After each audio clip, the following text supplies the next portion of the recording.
मुझको मिली जो सज़ा वो किसी ख़ता की ना थी, मुझ पर जो जुर्म साबित हुआ वो बस वफ़ा का था। तो एक बार फिर से बहुत स्वागत है आपका आपके अपने चैनल सच्ची घटना पर। आज का एक ऐसा ताज़ा मामला आपको सुनाने वाले हैं जहाँ पर प्यार, भरोसे और रिश्ते का कत्ल तो बहुत पहले ही हो चुका था, लेकिन जब इसकी गूंज रिश्ते की धमक के साथ सुनाई पड़ती है तो धोखे का जो रिश्ता था ये एक पल में चकनाचूर हो जाता है और एक न्यूज़ बन जाती है। कहते हैं कि प्यार बहुत मुकद्दस एहसास होता है। प्रेमी और प्रेमिका एक दूसरे के लिए बहुत कुछ कर सकते हैं, बहुत कुछ सह सकते हैं। लेकिन जब वो प्यार का रिश्ता धोखे की बुनियाद पर टिका हो, तो रिश्ता बहुत पहले ही टूट चुका होता है। बस उसकी दरारें जो होती हैं, वो कभी न कभी नज़र आ जाती हैं। तो आइए बताते हैं आज हुआ क्या था। दरअसल एक महिला थी जिनका नाम है आमरीन अहमद। आमरीन अहमद वाराणसी की रहने वाली थी। वो विधवा थी और उनके 2 बच्चे थे, यानी कि 2 बच्चों के साथ वो महिला रह रही थी। इसी बीच आमरीन के पति की एक दुखद मौत हो गई और उनकी मौत होने के बाद आमरीन के पति के मृतक आश्रित कोटे पर इन्हें एनसीएल में नौकरी मिल गई। एनसीएल में नौकरी मिलने के बाद ये उस नौकरी को ज्वाइन कर लेती हैं। तो एमपी की सिंगरौली में जाकर सरकारी नौकरी करना शुरू कर देती हैं। सरकारी नौकरी करते-करते जब भी उन्हें समय मिला करता था, तो अपना कुछ समय वो सोशल मीडिया पर गुज़ारा करती थीं। सोशल मीडिया पर फ़ेसबुक नाम की एक वेबसाइट पर उन्होंने अपना अकाउंट बनाया और अकाउंट बनाकर उन्होंने फ़ेसबुक पर चैटिंग करना, स्क्रॉलिंग करना और वीडियोज़ देखना शुरू कर दिया। इसी बीच स्क्रॉलिंग करते-करते, चैटिंग करते-करते उनके पास एक फ्रेंड रिक्वेस्ट आती है। वो फ्रेंड रिक्वेस्ट थी गाज़ीपुर ज़िला के रहने वाले एक व्यक्ति जिसका नाम अविनाश यादव है, उसकी। जैसे ही इस युवक की फ्रेंड रिक्वेस्ट आती है, आमरीन अहमद उस रिक्वेस्ट को देखती हैं, कुछ समय तक छोड़ देती हैं, उसके बाद उन्होंने उसे एक्सेप्ट कर लिया। एक्सेप्ट करने के बाद दोनों के बीच में कुछ समय तक आम तौर पर जनरल बातें होती हैं, जानकारी होती है, सामान्य जानकारियाँ हैं, हाल-चाल, लेन-देन यही सब चीज़ें चल रही होती हैं। लेकिन धीरे-धीरे जब जानकारियाँ बढ़ती हैं, क्लोज़नेस बढ़ती है, तो ये दोनों के बीच में एक दोस्ती हो जाती है। अब दोनों फ़ेसबुक फ्रेंड बन चुके थे और दोनों के बीच अब लगातार बातें होने लगती हैं, दोनों को एक-दूसरे की कंपनी बहुत ज़्यादा पसंद आने लगती है। धीरे-धीरे करके अविनाश यादव ने आमरीन का विश्वास जीत लिया और विश्वास जीतते ही उसने उससे उसकी प्राइवेट नंबर की डिमांड कर दी। उसने उसका वो नंबर ले लिया और अब दोनों फ़ेसबुक से आगे चलकर सोशल मीडिया से हटकर अब पर्सनली फ़ोन पर बातचीत करना शुरू कर देते हैं। अब धीरे-धीरे दोनों की ये जो दोस्ती थी फ़ोन से बढ़ते हुए लव रिलेशनशिप पर पहुँच जाती है और दोनों एक-दूसरे से बेइंतहा मोहब्बत करने लगते हैं। दिन-दिन भर दोनों एक-दूसरे से बातचीत करना, वीडियो कॉल्स करना और सारी चीज़ें करना शुरू कर देते हैं जो कि आम तौर एक कपल करता है। तो धीरे-धीरे इन दोनों का रिश्ता जो था वो मुकाम बढ़ रहा था और एक समय ऐसा आता है जब इन दोनों ने पूरी दुनिया की परवाह ना करते हुए इंटर रिलीजन यानी कि लड़का जो था अविनाश यादव वो हिंदू धर्म का था और यादव बिरादरी से संबंध रखता था और वहीं जो लड़की थी यानी कि आमरीन अहमद वो एक मुस्लिम धर्म से संबंध रखती थी। इन दोनों ने जाकर उड़ीसा में साल 2024 में बाकायदा कोर्ट मैरिज कर ली। कोर्ट मैरिज कर लेने के बाद अब ये दोनों पति-पत्नी बन चुके थे। पति-पत्नी बनने के बाद इन दोनों की ज़िंदगी कुछ समय तक तो ठीक से चल रही होती है। लेकिन अब आमरीन अहमद की ज़िंदगी में एक ऐसा भूचाल आने वाला था जिसके बारे में उसने कभी सपने में भी नहीं सोचा था। दरअसल हुआ यूँ कि जब आमरीन अहमद अपने पति के साथ रह रही होती है तो कुछ समय के बाद ही अविनाश का व्यवहार धीरे-धीरे करके बदलना शुरू हो जाता है। अविनाश अब अपनी पत्नी के ऊपर मारपीट करना, उसके साथ ज़्यादती करना, उसके धोखे में रखना और उसके साथ गलत व्यवहार रखना शुरू कर देता है। आमरीन कुछ समय तक तो बर्दाश्त करती है क्योंकि उसकी एक शादी टूट चुकी थी, वो मर उसका पति जो था वो गुज़र चुका था। विधवा की ज़िंदगी थी, दोबारा उसकी ज़िंदगी में कोई आया था।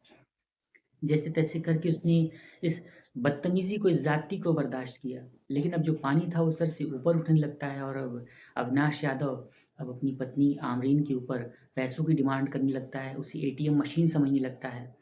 तो धीरे-धीरे करके उसने अपने काम को बढ़ाने के चक्कर में, तो कभी कुछ शॉपिंग के चक्कर में, तो कभी किसी और चीज़ के चक्कर में, तो कभी अपनी नौकरी के लिए, तो कभी गहने के मामले में, तो कभी पेंशन से जुड़े हुए मामलों के चक्कर में अविनाश ने आमरीन से 2 करोड़ रुपए से ज़्यादा की ठगी कर ली।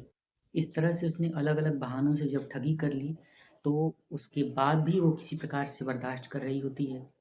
सब चीज़ों को एडजस्ट कर रही होती है। लेकिन इसी बीच आमरीन को ये पता चलता है कि अविनाश शादीशुदा है, उसके पहले से ही 2 बच्चे हैं और अविनाश की ज़िंदगी में ऑलरेडी कोई है। उसने धोखे से छुपाकर आमरीन के साथ शादी की है। जैसे ही आमरीन को इस सच्चाई का पता चलता है, वो एकदम बिखर जाती है, कुछ कह नहीं पाती है, उसकी कुछ समझने में नहीं आता है कि वो करे तो क्या करे। दोनों के बीच में बहुत लड़ाई झगड़े होते हैं, बहुत गुत्थम-गुत्थी होती है। और आमरीन को ये भी पता चल जाता है कि अविनाश जब उससे रिलेशनशिप में था, यानी कि जब उसके साथ प्यार के संबंध बना रहा था, उसके साथ होटल में जा रहा था, उसके साथ फिज़िकल रिलेशनशिप्स बना रहा था, तो उस समय भी वो शादीशुदा था और उसने धोखे में रखकर उसके साथ कई बार फिज़िकल रिलेशनशिप्स बनाए, कई बार उसके साथ पैसों की ठगी की, उसे लगातार धोखा देता रहा और यहाँ तक कि उसने उसके साथ पैसों की भी काफ़ी ज़्यादा झोल-झापाले किए।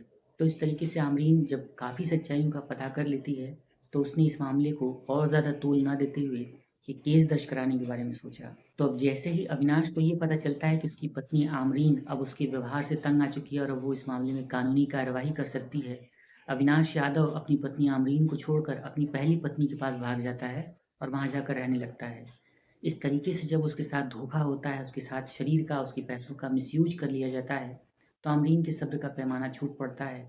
अब आमरीन इसके खिलाफ एक सख्त कार्रवाई करने के लिए प्रयास करती है और सिंगरौली थाने में एक एफआईआर दर्ज करवाती है।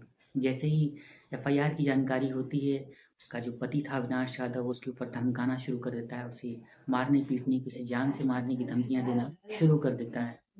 दोस्तों इसके बाद होता है यूँ ही कि जैसे ही इस एफआईआर की जानकारी अविनाश यादव को पड़ती है, वो अपने परिवार समेत जहाँ से रह रहा था, वहाँ से भी फरार हो जाता है।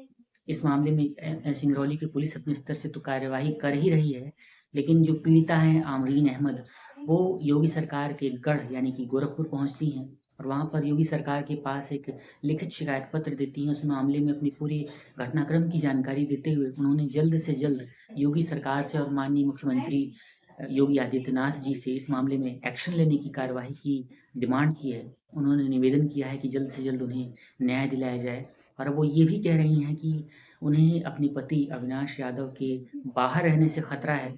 वो उन्हें जान से मरवा सकता है, उनके साथ कुछ भी अनहोनी वारदात घट सकती है। तो दोस्तों इस तरीके से जो एक एक्शन लेने की बात निकल कर सामने आई है और सिंगरौली पुलिस और माननीय मुख्यमंत्री योगी आदित्यनाथ जी के पास शिकायती पत्र दिया गया है। अभी तक इस मामले में कुछ कार्यवाही नहीं हो सकी है। पता ये चला है कि अविनाश यादव अब भी फरार है और वो पुलिस की गिरफ्त में नहीं आ सका है। सिंगरौली पुलिस इस मामले में तो कार्यवाही कर ही रही है, लेकिन हाँ, इस तरीके से जो घटनाक्रम निकल कर सामने आया, वो न सिर्फ प्यार और भरोसे के रिश्ते को दरकाता हुआ नज़र आता है, बल्कि ये भी हमें अलर्ट करता है कि सोशल मीडिया की जो दोस्ती होती है, सोशल मीडिया पर वास्तव में जैसे दिखने वाले चेहरे होते हैं, वो वैसे होते नहीं हैं। कौन जाने आपके साथ किस तरीके से कैसा व्यवहार पेश कर दे, कौन आपके पैसे के पीछे पड़ा है, कौन आपकी खूबसूरती के पीछे दीवाना हुआ है। और सच्चा प्यार आज के समय में बहुत मिलना मुश्किल है और बहुत ही कठिन रूप से मिल सकता है। तो दोस्तों, इस पूरी सच्ची घटनाक्रम को बताकर हम आपको परेशान करना या दुखी करना नहीं चाहते हैं, बल्कि अलर्ट करना चाहते हैं और ये कहना चाहते हैं कि आप भी सोशल मीडिया पर जब किसी से मिल रहे हैं, बातचीत कर रहे हैं, तो इतनी जल्दी उसके ऊपर भरोसा ना करें, इतनी जल्दी उसके ऊपर ट्रस्ट ना करें और अपनी पर्सनल जानकारियाँ इस तरीके से लीक आउट ना करें। क्योंकि आपकी कोई भी व्यक्ति आपकी कमज़ोरियों का, आपकी पर्सनल जानकारियों का आजकल बहुत जल्दी मिसयूज़ कर सकता है और आप बड़ी मुसीबत में फँस सकते हैं। तो दोस्तों, आप इस पूरी सच्ची घटना के संबंध में क्या कहना चाहते हैं? कमेंट करें, अपनी राय और अपने विचार आप हमें ज़रूर बताएँ। दोस्तों, एक नई वीडियो लेकर एक नई सच्ची घटना के साथ हम आपसे फिर मिलते हैं और हाँ, अगर इस केस में कोई अपडेट आता है, अगर आरोपी पकड़ा जाता है, उसके खिलाफ क्या एक्शन होता है, पता चलते ही उसके बारे में भी हम आप सभी को ज़रूर सूचित करेंगे। तो आप अपनी राय और अपने विचार कमेंट सेक्शन में लिख सकते हैं। एक नई वीडियो लेकर नई सच्ची घटना के साथ आपसे बहुत जल्द मुलाकात होती है। तब तक के लिए आप सभी अपना ध्यान रखिए, अलर्ट रहिए और हाँ, सोशल मीडिया पर अपनी पर्सनल जानकारियाँ इस तरीके से लीक आउट करने से बचिए। यही मेरा आप सभी से रिक्वेस्ट है। Thanks for watching this video.